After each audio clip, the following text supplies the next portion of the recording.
The time that my father was free was like a dream. For the first time in my life, his chair at the table wasn't empty. We got to see family members for the first time that he hadn't been able to see in over 40 years. We went swimming for the first time.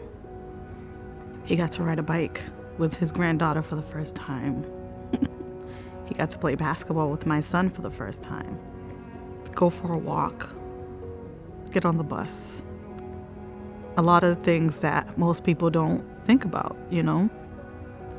Through the journey of incarceration, you fantasize all the time about what freedom would look like. You know what I mean? Will this day ever come, and what will it look like when it does come? And what would be the impact and like that. And the day of, my attorney picked me up and he said to me, "What's the first thing that you want to do?" And I said, "Ride in the front seat with no chains on." You know what I mean? Because for almost 40 years, it was always chained up in the back of some vehicle. I just wanted to be in the front seat with no chains on. And he said, "You got it."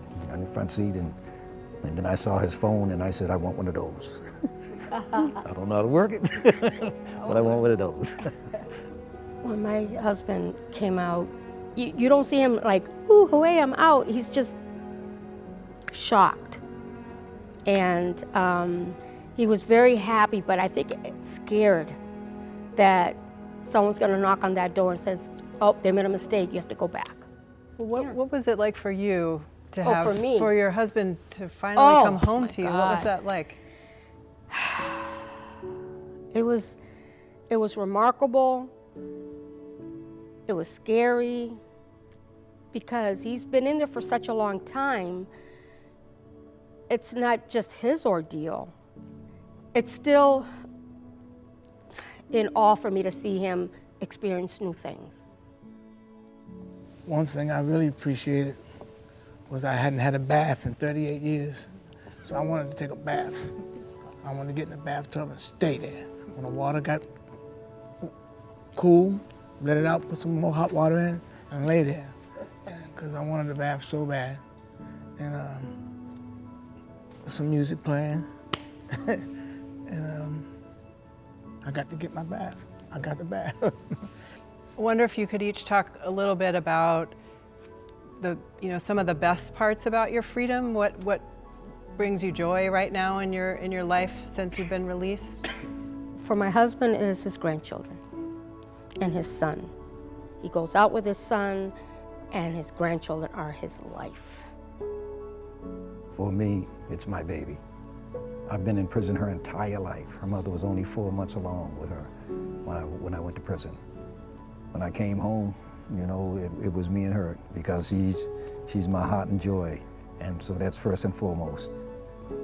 What brings me joy is jumping out the plane for a couple of times and trying to experience real freedom and recognizing that and meditating on that. That brings me joy.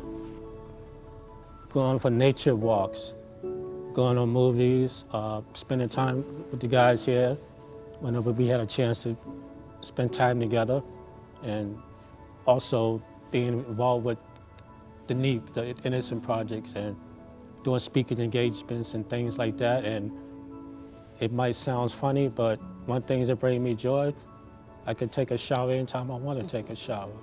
No shower schedules. So that brings me joy. Somebody told me you were doing some bungee jumping. You're a brave soul, man. Yeah. Bungee jumping or flying off a plane? I'm going to be doing bungee jumping soon, but I jumped out of a plane at least twice. Yeah, no, yeah, just 10,000 feet. You could do all that yourself, Fred. I'm all set. But what brings me joy also further on that, you can have all that bungee. I'm not doing none of that. What brings me joy out all that right there, this group.